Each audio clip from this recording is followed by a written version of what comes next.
अस्सलाम वालेकुम। आज हम बनाएंगे बेस्ट चिकन पकोड़ा जो ऊपर से क्रिस्पी और अंदर से नहायत ही जायकेदार बनता है।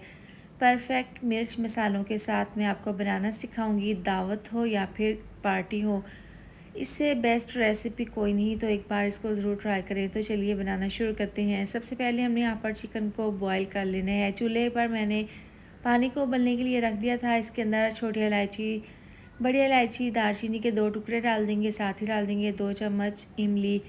इसके साथ ही 1 चम्मच भरकर डाल देंगे नमक, 1 चम्मच लाल मिर्चों का पाउडर, आधी चम्मच हल्दी पाउडर डाल देंगे। इसके साथ ही चिकन डाल देंगे। 1 किलो मैंने यहाँ पर चिकन लिया है और लेग वाले पीसीज हैं। एक दफ़ा इसको अच्छे से मिक्स कर लेंगे और तेज़ आंच पर हम इसको पकने के लिए रखेंगे। इसको हमने यहाँ पर 95% चिकन को गला लेना है और यहाँ पर 12 मिनट हो गए हैं इसको उबलते हुए। अब यहाँ पर देखें, इसका पानी हाफ़ रह गया है और चिकन भी 95% गल चुका है। अब यहाँ पर हमने क्या करना है, इसको हम छान लेंगे और चिकन को हम ठंडा कर लेंगे।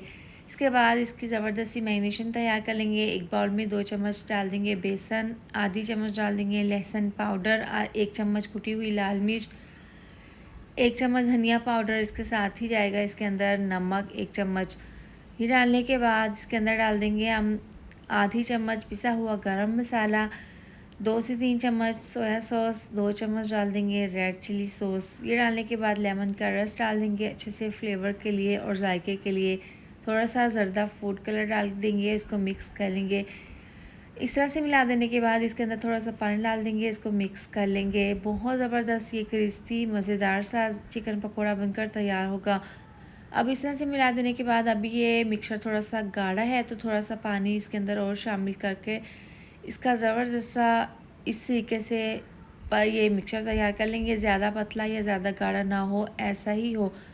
अब जो हमने चिकन बॉईल करके रखा था उसको हमने ठंडा कर लिया है। इसके बाद ये तमाम लेग वाले पीसेस इस मिक्सचर में डाल देंगे और हाथों से इसको अच्छे से इस तरह से मिक्स करके तमाम मसाला इसके ऊपर लगा लेंगे। यहाँ पर इसकी ओवर कोटिंग नहीं होनी चाहिए, बस इसकी इतनी कोटिंग हो के इसके ऊपर मसाले की पतली सी लेयर आ जाए। अच्छे से तमाम पीसेस पर हमने ये मसाला अच्छे से लगा देना है। इसके बाद इसको हम रखेंगे तकरीबन 1 घंटे के लिए रेस्ट के लिए। आप इसको फ़ौरन भी फ्राई कर सकते हैं, लेकिन आप इसको अगर रेस्ट के लिए रखेंगे तो ज़्यादा इसके अंदर टेस्ट आएगा, क्योंकि मसाला का फ्लेवर ना इसके अंदर तक जाएगा जब हम इसको मैरिनेट करके रखेंगे।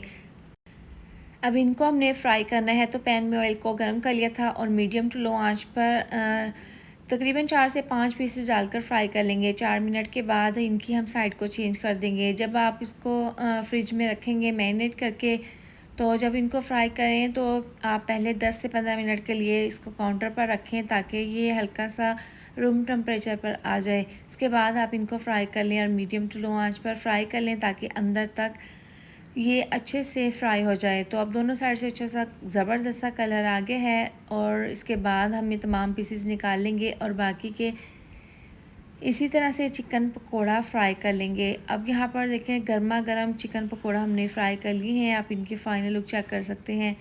ये ऊपर से क्रिस्पी और अंदर से नहायत ही जायकेदार और जूसी बना है। आप मज़ेदार सी चटनी और केचप के साथ बनाकर इसको सर्व करें।